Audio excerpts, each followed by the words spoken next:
곤궁한 생활에 조그만 보탬이라도 될까 하여 친지들이 마련한 시화전이었습니다.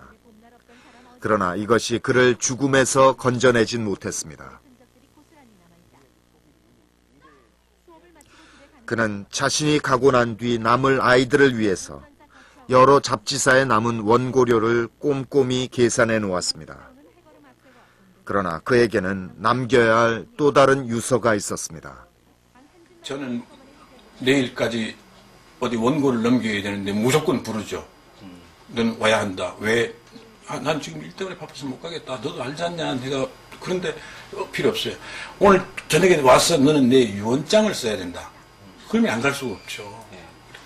가서 보면은 술은 이만큼 되고 손은 투덜 떨리고 그러면서 그 유언을 했어요. 그 유언의 내용이 바로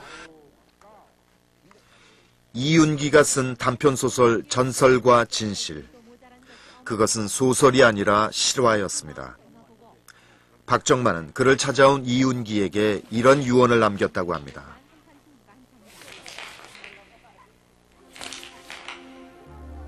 내 말 잘 들어라. 나는 광주 월산동에 산 적이 있는 사람인데도 불구하고 그 땅이 피바다가 될 때 소리 한마디 내놓지 못했다.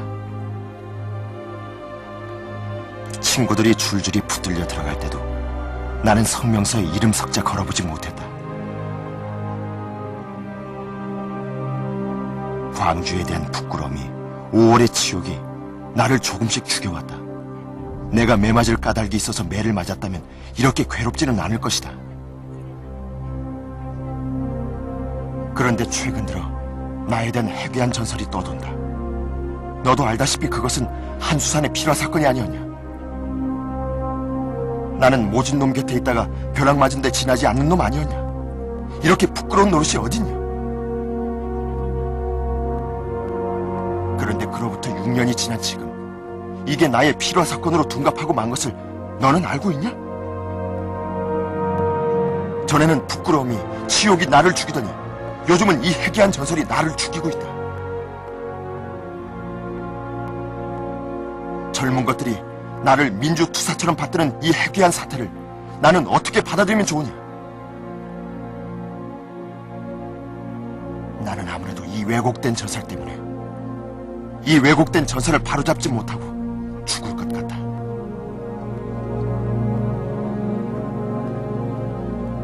박정만이라는 사람이 순수한 사람이 아니었다면 민주화 운동은 안 했지만 민주화 운동을 한 경력이 있는 사람으로 기억되기를 좋아하고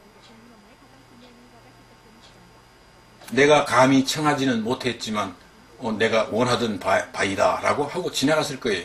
그러나 그 떨림이 너무나 가늘고 섬세한 인간은 그걸 견딜 수가 없는 거죠.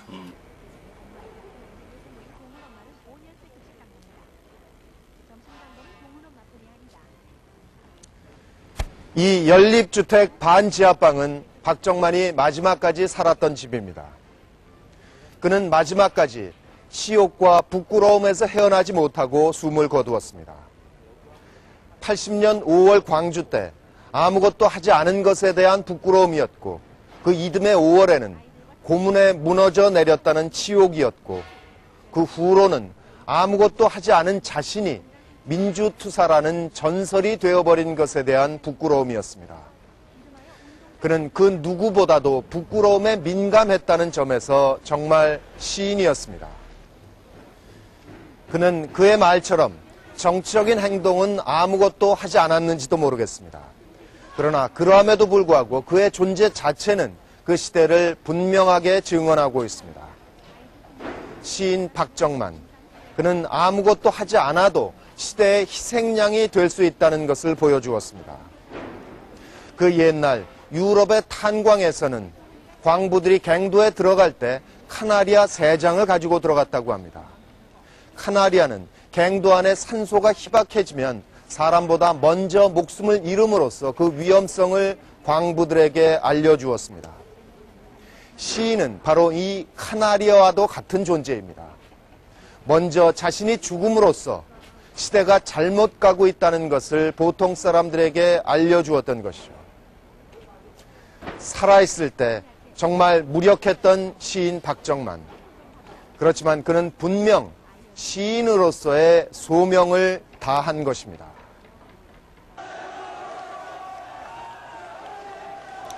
(1981년) 보안사령관이었던 노태우 중장은 87년 대장 예편 후 민정당 후보로 대통령 선거에 출마합니다. 안정 속의 민주화를 기할 것을 여러분 앞에 약속을 합니다. 월간 신동아는 노태우 후보의 현장 유세 참관기를 때마침 한수산에게 써줄 것을 부탁합니다. 한수산은 이 글에서 비로소 81년 5월의 기억을 처음으로 털어놓습니다. 한수산은 이렇게 썼습니다. 찢기고 부서져가던 내 알몸 위로 쏟아지던 몽둥이, 물, 전기, 주먹과 발길, 매어달림, 그리고 굴비 엮듯 끌려와 무슨 골프 코스라도 된다고 같이 돌아야 했던 나의 정 깊었던 선배 친구들. 한 국가의 특수기관, 거기서 풀려나오며 나는 한 이름을 만난다. 노태우, 그 기관의 최고 책임자였다.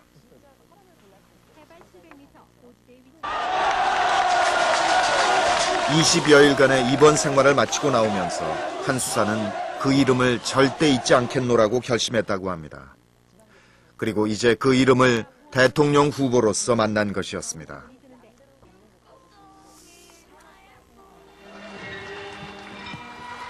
그리고 그 이름은 다시 대한민국의 13대 대통령으로 자리매김합니다.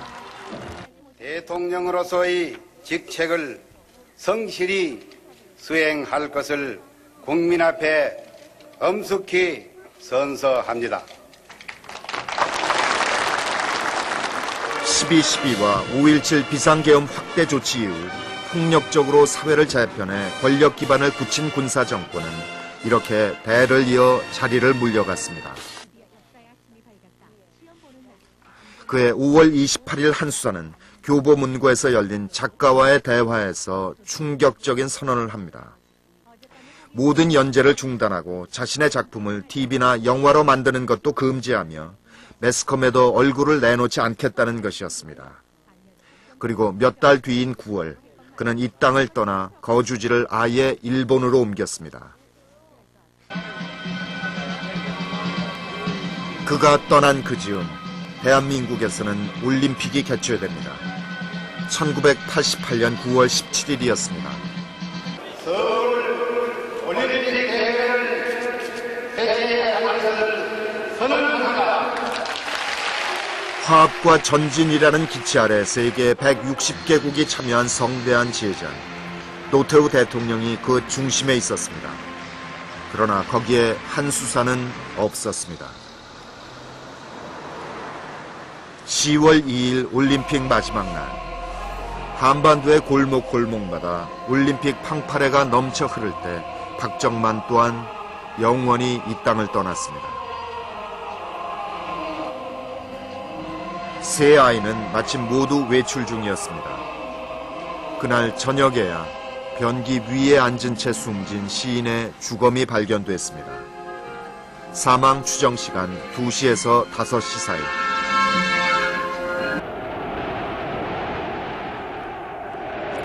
이번에야말로 죽음은 한치의 실수도 없이 그의 뒷덜미를